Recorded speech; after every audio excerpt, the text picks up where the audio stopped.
Hey there guys, this is Telxvi from AltChar.com, and I'll be filling in for SubReal today. He's come down with a bad case of not really playing Western style RPGs, especially for the PC, so I'll be handling this one. We'll be looking at Torment, Tides of Numenera, more specifically the game's character creation section, and in a broader sense, discussing the game as a whole. We'll be diving into some relatively deep spoiler territory while we do so if you don't want to have anything spoiled, hop on over to AltChar.com where we have a written review prepared for you which is absolutely spoiler free. The prepared footage might be moving a bit faster than it should for sake of brevity, but if you feel that you want to read anything in particular from the game's dialogue or from the character creation section, feel free to pause the video at any time and take in the content at your own pace.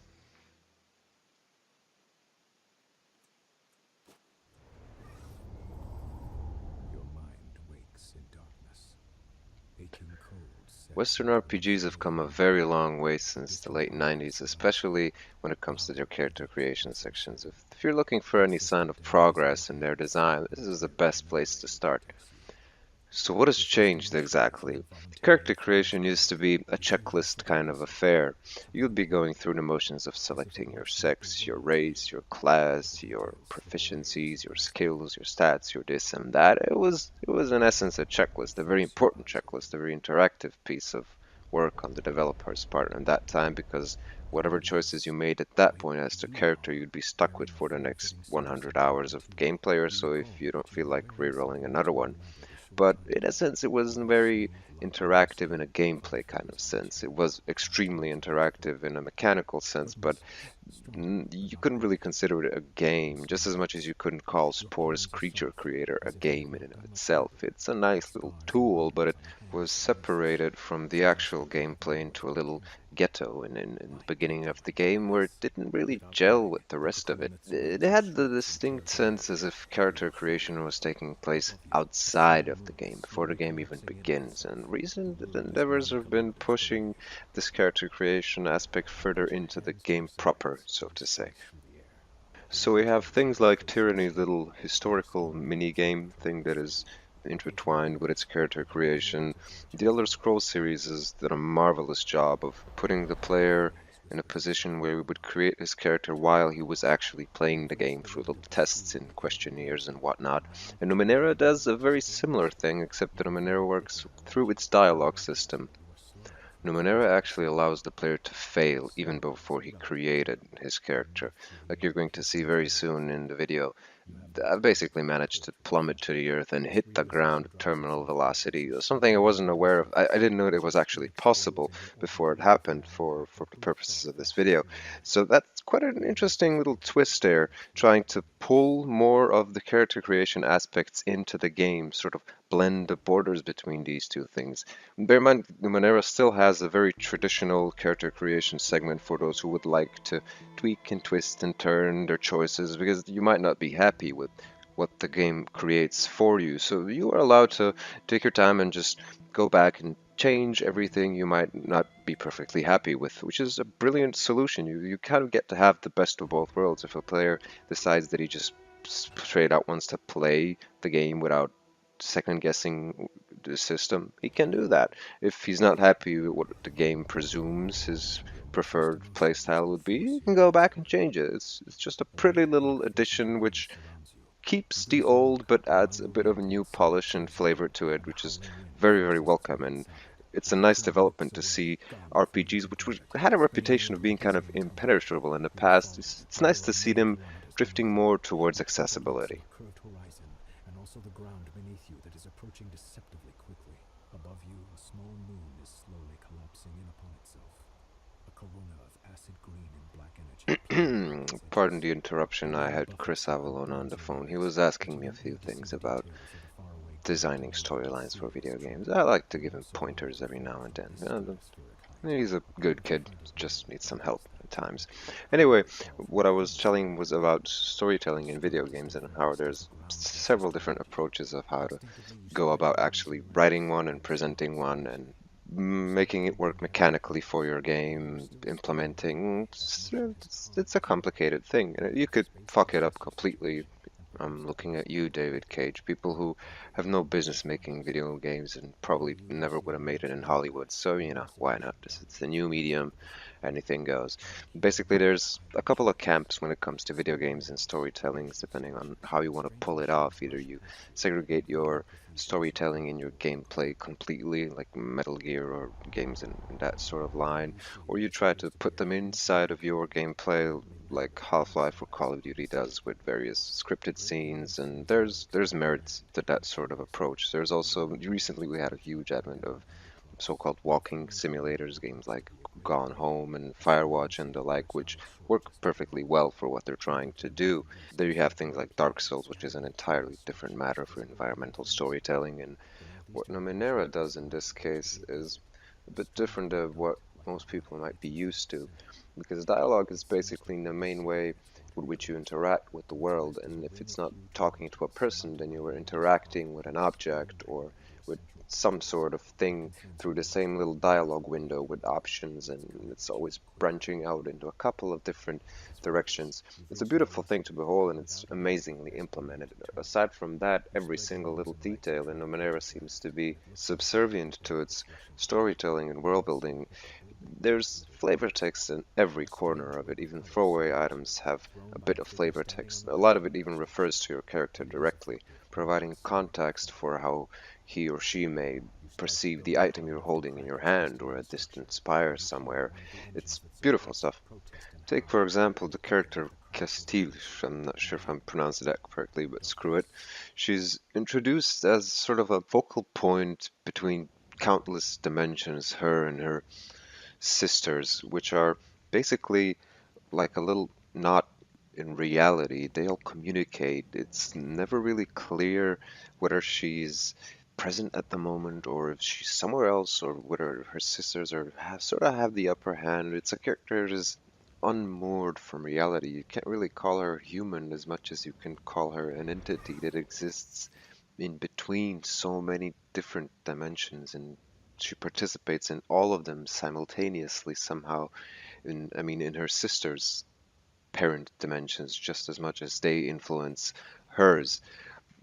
These concepts are they're not, the game does and doesn't hit you over the head with them. They're presented as is, as facts of the world, and there isn't really too much pandering or hand-holding for the player in these cases. You are left to decide or find out for yourself what it might be to live or think or exist as one of these lives. It loops back beautifully into what's considered the central question of Numenera, meaning what does one life matter, just like Planescape had, what can change the nature of a man. There were many concerns initially whether the game would focus too much on this single question, but those were pretty much unjustified because every life in and of itself that is presented in the game works a tiny bit towards providing a clear answer to this question, and it just comes together really, really well. One of the problems that a lot of newcomers to Western style RPGs, or well, this sort of game in general, I guess could have, is being able to surrender yourself to the game. In the end of things, you are the great overlord and master of the quick load and quick save buttons, and if you want, you can saves come your way through the entire thing. Nobody's going to stop you, but the game gently nudges you in a direction saying, it's okay to fail. Let yourself be killed sometimes. Fail a couple of rolls, fail a couple of skill checks. See what's going to happen, because the game does have some interesting content in store when you actually do fail. It's only that from a design perspective, it kind of makes it hard for you to fail unless you're really playing it in a role-playing manner. There's way too many skill points to go around, even if you really aren't trying to exploit the system in any real way. The same problem has been growing progressively worse with the Elder Scrolls series, for example, where if you decide to steal everything that isn't nailed down, the game pretty much becomes a breeze from a monetary standpoint. And since your skills kind of automatically level up, there's a great lack of challenge if a player just refuses to roleplay and wants to experiment with the system. The Elder Scrolls series is a somewhat special when it comes to playing with the fourth wall, but It's a similar problem in a sense that it requires a measure of restraint from the player, which especially newcomers to Western RPGs of the type that Numenera falls into are not going to be intimately familiar with, nor is this approach going to be immediately obvious unless somebody points it out or unless they've been playing D&D or Pathfinder or whatever previously.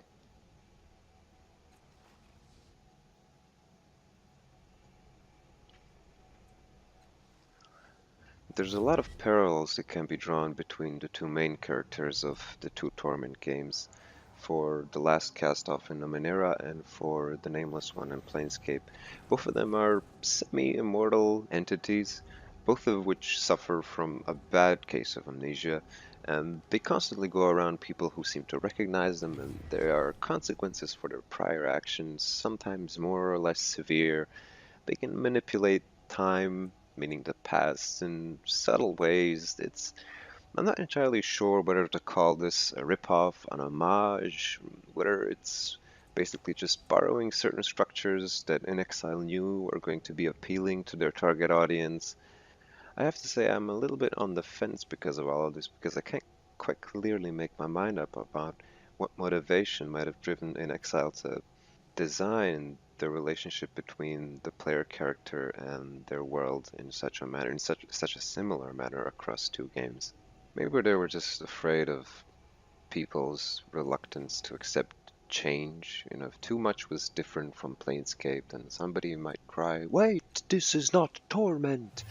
And that might, well, it's not really an issue whether it would have hurt sales, but it would have would have hurt definitely on many levels, including a financial one.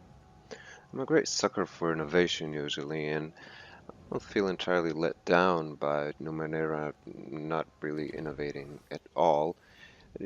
What they do is they make small steps in the right direction towards some hypothetical perfect RPG that lies somewhere in the future but will probably never get made. And a bit or maybe a few moments where, those "whoa, I didn't know you could do that," and "dang, that's clever" moments, they didn't really happen for me. They never really clicked in a sense that I was amazed by some giant leap that inXile made in their development of Numenera. At times it feels like they just adopted some modern design conventions, and technology evolved over the last close to 20 years since Planescape was released, and when all that comes together, what you get is a simply an updated, not necessarily better, but a next generation product, shall we say. It's no big deal, it's basically just a little pet peeve of mine. One of the aspects of Numenera that really does fall flat is the combat. It's not broken, it is a little clunky, it is quite simple, which is fine for what it's trying to do. The problem is that it so poorly gels with the rest of the game. A lot of players will probably be going through a pacifist run of the game and somehow manage to wander into one of Numenera's crises, and at that point they will be utterly and completely unprepared. And the worst thing about it, the further along in the game this actually happens, the more tools the player will have at their disposal, and the chances of them getting completely, utterly lost are significantly increased. I do understand that you have to have combat in the game. I'm actually all for it.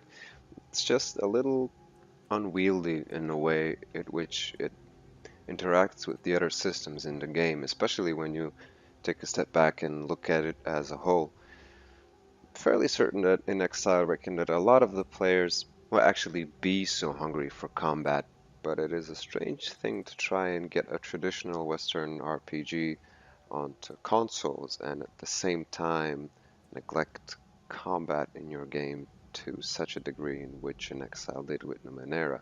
It's not that it's entirely neglected, mind you, it just doesn't fit in with the rest of the game. It seems just like the character creation screens of old, it seems to be disjointed, sort of out of place, as if it's phoning it in from some other game and just doesn't really want to apply itself in support of the narrative or the world or any other of the aspects that Numenera shines at. It can be avoided, though. Sometimes mid-combat you can just hop out, run away, hide, do something. There's various ways of just bypassing the issue, but they're somewhat counterintuitive most of the time, because if somebody starts throwing explosions or daggers in your direction, your first reaction will be to hit back, not to try to talk them down. And a lot of players won't probably even realize that a non-combat way out of combat even exists. On the opposite end of the spectrum, we have Numenera's morality system. It is represented through different, well, let's call them pools of alignment that you can fill over time, color-coded into red, blue, silver, indigo, and gold, and depending on the player's actions rather than the intentions of the player character or the player. These fill up throughout the game. You can have one or two dominant tides or none at all, and they basically don't represent the grid-like system that D&D used to have, with lawful, good, evil, neutral, good, evil, chaotic, neutral, evil, blah blah blah, the slightly convoluted and probably intentionally vague system which places your character on a moral spectrum, so to say. Numenera's tide system shows what the player's actions reflect and what the consequences of such actions might be, or hints at what motivation the player or the player character may have by partaking in such actions. For example, the red tide may be associated with aggression or impulsiveness, but it is not necessarily a bad thing. It represents a bit of a hedonistic streak, just as much as love would fall into the same category. The gold tide would represent selflessness and willingness on the player's part to send his character on a voyage that benefits others maybe more than it benefits himself, in the same way that the silver tide describes actions that are undertaken for the purpose of some form of remembrance for the future. It's a different system from what Obsidian used in Tyranny, but they both try to break the mold by which our more or less traditional views of morality are shaped. Forget Paragon, Renegade, paint by numbers, moral and dialogue choices. Well, it is quite obvious at times what actions will net which title shift. Numenera does try to be reactive to the player's actions with their description of the player character's morality rather than be prescriptive with it, by letting you decide beforehand what choice is the good or bad, or the renegade or the paragon, and then just letting you choose which one you want to partake in without considering the implications a radical shift in the player's behavior might have on a carefully crafted narrative, for example. Another option this opens up is that the developers can basically do what painters do with these ties. They can mix and match colors. A certain action can net you a piece of blue and silver tide at the same time, or a bit of gold and indigo tide at the same time. It's quite interesting to see how these various basic definitions of different tides mix and match, and how they can be used to give a perspective on the intentions and morality of a certain action that isn't quite clear cut in its meaning in or out of context. In game terms, the tides also represent a strange form of destiny, maybe a weird analogy for the Force in Star Wars. Weird little threads that flow through everything and connect people, actions, call it destiny if you want. And the player character has a unique relationship with these tides, especially because the Changeling God, his sons and daughters, are among the few individuals in the Ninth World that are aware of the existence of the tides and actively try to shape them to their benefit. And a lot of the NPCs in the world will react subtly differently towards you depending on what your tidal affinity looks like at the moment. I love it when games abandon any sort of pretense about being an authority on where and in which pocket you should keep your moral compass. Numenera's system doesn't orient itself on some abstract idea of universal morality. It is a simple dance between intent, action, and consequence, and value judgments are completely left to the player. I've intentionally avoided talking too much about Numenera's plot, and I don't intend to start, especially this late into the video, but a strange thing happened while I was playing it. Techland released, or inXile, I'm not entirely certain who makes this sort of decision, a story trailer for the game. At that time in my playthrough, I didn't really know what the sorrow was or what the changeling god was exactly up to. It was kind of this cute little mystery I was trying to unravel, and I got slapped so hard by that trailer, which basically revealed the basic outlines of what's going on, and I don't really appreciate that at all, and I wouldn't want to do you the same disservice by overexposing some of the game's narrative brilliance which comes later down the line. But I was left wondering whether inXile was aware of the effect that this has on the way some of their players and backers might experience the game. For me, it was a major negative. So, while it might be a disservice to the potential enjoyment of the finished game for some players, it speaks volumes about how fragile a mystery woven into a game can actually be, and it left me with a distinct impression as if something was taken away from me. So, I hope I didn't do the same thing for you here. The couple of years following the wave of Kickstarters for the old Infinity era CRPGs has been a remarkable run of good fortune and quality game design. Things like Pillars, Tyranny, Wasteland, and now Numenera show that there is a market for this sort of game, and there's still people around who can craft them with an incredible amount of proficiency, expertise, and experience, and Numenera is just a tiny bit away from being eligible to be called the capstone of the entire endeavor. But we're still waiting for Wasteland 3 and Deadfire to see who's essentially going to take the spotlight in future recaps.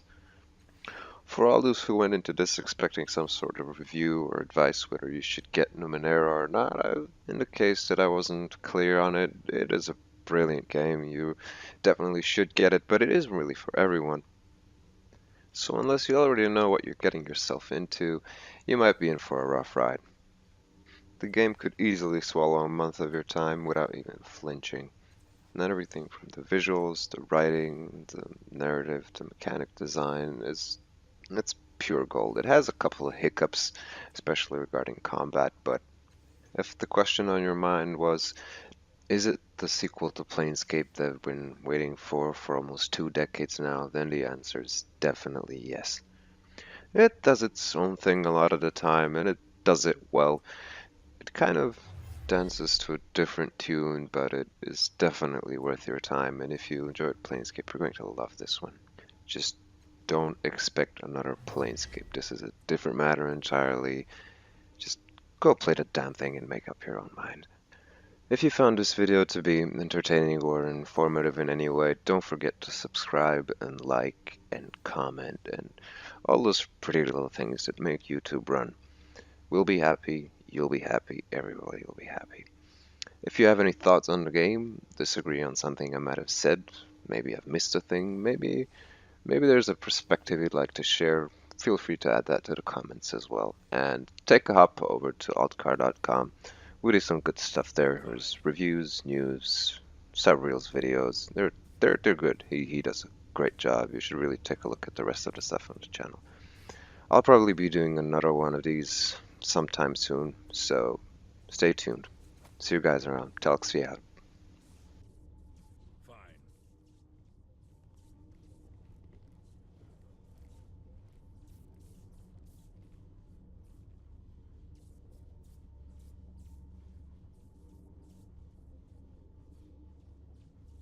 With alacrity.